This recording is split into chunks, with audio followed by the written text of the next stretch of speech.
छत्तीसगढ़ विधानसभा का शीतकालीन सत्र 14 से 17 दिसंबर तक नवा रायपुर के नए विधानसभा भवन में आयोजित होगा। विधानसभा अध्यक्ष डॉक्टर रमन सिंह ने बताया कि राज्य के इतिहास में पहली बार रविवार को भी सदन चलेगा। उन्होंने कहा कि 14 दिसंबर 2000 को पहली विधानसभा बैठक हुई थी, इसलिए इस बार रविवार को भी कार्यवाही रखी गई है।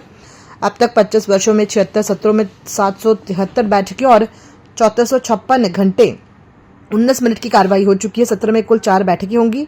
628 प्रश्न मिले हैं, जिनमें 333 तारांकित और 295 अतारांकित हैं। 48 ध्यानाकर्षण, 1 लोक महत्व पर चर्चा, 9 अशासकीय संकल्प, 77 याचिकाओं पर चर्चा होगी। 16 दिसंबर को अनुपूरक मांगों पर चर्चा होगी और दुकान और स्थापना संशोधन विधेयक 2025 पारित किया जाएगा। मंत्र दिया है, नागरिक देवो भव। हम उस मंत्र का आत्मसात करते हुए दायित्वों का निर्वहन करेंगे। माननीय प्रधानमंत्री जी ने अपेक्षा की है कि लोकतंत्र के कर्तव्य को सर्वोपरि रखते हुए हम सार्वजनिक जीवन में अपनी भूमिका निभाएं। माननीय प्रधानमंत्री जी की इस भावना को आत्मसात करते हुए यह निर्णय लिया गया कि वर्तमान सत्र में 14 से 18 दिसंबर 25 के मध्य इस नवीन विधानसभा भवन में आहूत होगा। एवं यह उल्लेखनीय है कि शनिवार रविवार में सामान्यतः सदन का अवकाश होता है, मगर माननीय प्रधानमंत्री जी के कर्तव्योत के आह्वान से प्रेरित होकर हम रविवार को सदन की कार्यवाही के लिए सुनिश्चित किया है। मैं आपके माध्यम से छत्तीसगढ़ के राज्य की जनता जनार्दन को आश्वस्त करता हूं कि छत्तीसगढ़ विधानसभा का यह नवीन भवन माननीय प्रधानमंत्री जी जनता के भावना के अनुरूप पूर्ण निष्ठा और मनोयोग से कार्य करने में संकल्पित है। मुख्यमंत्री विष्णुदेव साय बस्तर ओलंपिक के लिए रवाना हो गए। उनके साथ उप मुख्यमंत्री व खेल मंत्री अरुण साव, सहकारिता मंत्री व बस्तर के वरिष्ठ नेता केदार कश्यप और उप मुख्यमंत्री व गृह मंत्री विजय शर्मा भी रवाना हुए। सीएम साय ने बताया कि इस बार बस्तर ओलंपिक में 4.25 लाख प्रतिभागी हिस्सा ले रहे हैं, जबकि पिछले वर्ष ये संख्या 1,65,000 थी। उन्होंने इसे बस्तर की सांस्कृतिक और खेल परंपरा के लिए गर्व का विषय बताया। कार्यक्रम के समापन समारोह में केंद्रीय गृह मंत्री अमित शाह के पहुंचने की भी पुष्टि हुई है। आज बस्तर ओलंपिक जो 3 दिवसीय है बस्तर स्तर का, वैसे ब्लॉक स्तर से पहले ही प्रारंभ हो चुका है और बस्तर स्तर का ओलंपिक का आज शुभारंभ है जो 3 दिनों तक चलेगा। और शुभारंभ में हम सब लोग आज जा रहे हैं। हमारे दोनों डिप्टी सीएम श्री अरुण साव जी, श्री विजय शर्मा जी, हमारे क्षेत्र के सपूत और केदार कश्यप भी जा रहे हैं और ये 3 दिनों तक चलेगा। और इस बार बड़ा खुशी का विषय है कि करीब 4 लाख लोग इसमें पार्टिसिपेट किए हैं। पिछले साल 1,65,000 लोग पार्टिसिपेट किए थे, लेकिन इस साल 4 लाख लोग पार्टिसिपेट किए हैं और 13 तारीख को बस्तर ओलंपिक का समापन होना है। और इस साल भी हमारे देश के आदरणीय गृह मंत्री श्री अमित शाह जी ओलंपिक का समापन करेंगे। प्रदेश कांग्रेस अध्यक्ष दीपक बैज ने भाजपा सरकार पर आरोप लगाया कि प्रदेश में किसानों, दलितों और आदिवासियों की जमीनों को उद्योगों और कोयला खदानों के नाम पर जबरन अधिग्रहित किया जा रहा है। उन्होंने कहा कि खैरागढ़, छुई खदान, हसदेव, अमोरा, तमनार, मैनपाट, बीजापुर, बेलाडीला और कांकेर में विरोध कर रहे ग्रामीणों पर लाठियां चलवाई गई। बैज ने सरकार को उद्योगपतियों के दलाल बताया। उन्होंने कैबिनेट द्वारा समर्पित नक्सलियों के आपराधिक प्रकरणों की समीक्षा के फैसले को दुर्भाग्यजनक कहा और सवाल किया है कि क्या झीरम, ताड़ मेटला, रानी बोदली, एड समेटा जैसे नरसंहारों में शामिल लोगों पर भी कार्यवाही वापस ली जाएगी। बैज ने मांग की है कि सरकार पहले उन निर्दोष आदिवासियों की रिहाई पर निर्णय ले जिन्हें बिना चार्जशीट केवल टारगेट पूरा करने के लिए जेल भेजा गया है। पूरे प्रदेश में किसान, आदिवासी और गरीबों के जमीनों को लूटने का और हड़पने का काम ये सरकार कर रही है। कल इसी सिलसिले में मैं खैरागढ़, चुई खदान गए थे हम लोग और वहां जाके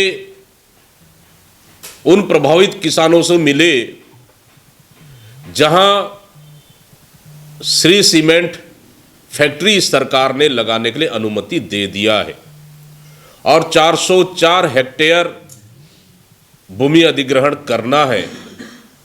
जहां शासन और प्रशासन कल 11 तारीख को जन सुनवाई करना था, इसके लिए किसानों के ऊपर, ग्रामीणों के ऊपर बलपूर्वक दबाव डालते हुए, लाठी मारते हुए, डंडा व बंदूक के नोक पर भूमि अधिग्रहण करना चाह रहा है।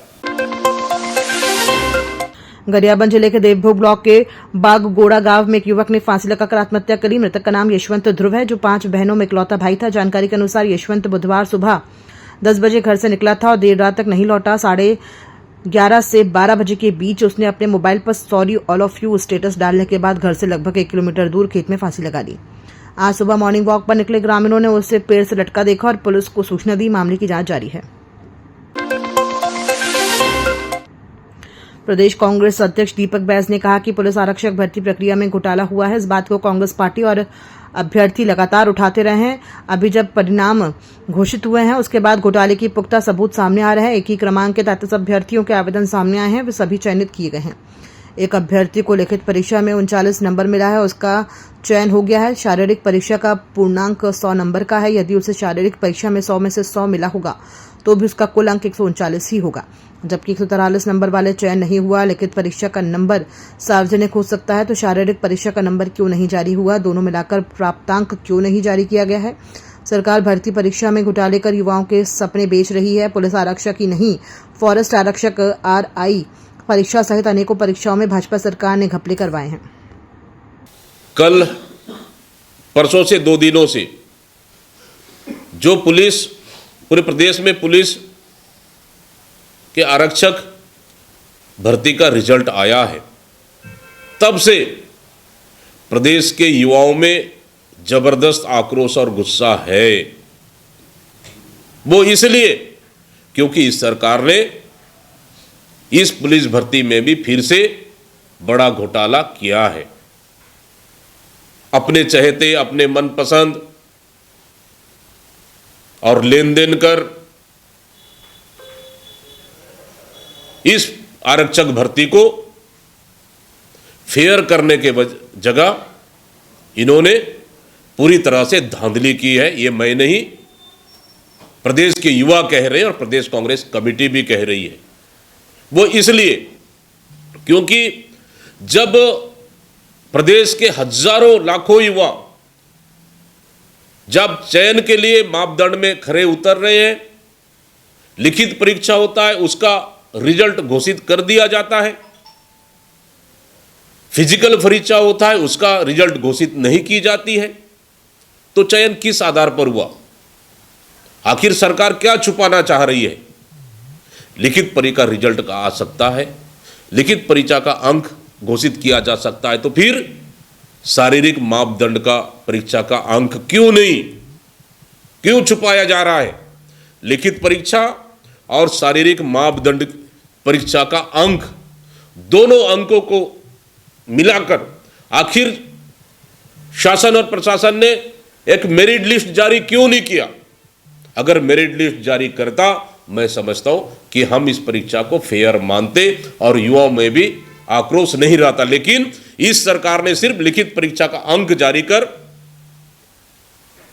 शारीरिक मापदंड परीक्षा का अंक जारी न कर, यही सबसे बड़ा गड़बड़ी इन्होंने की है।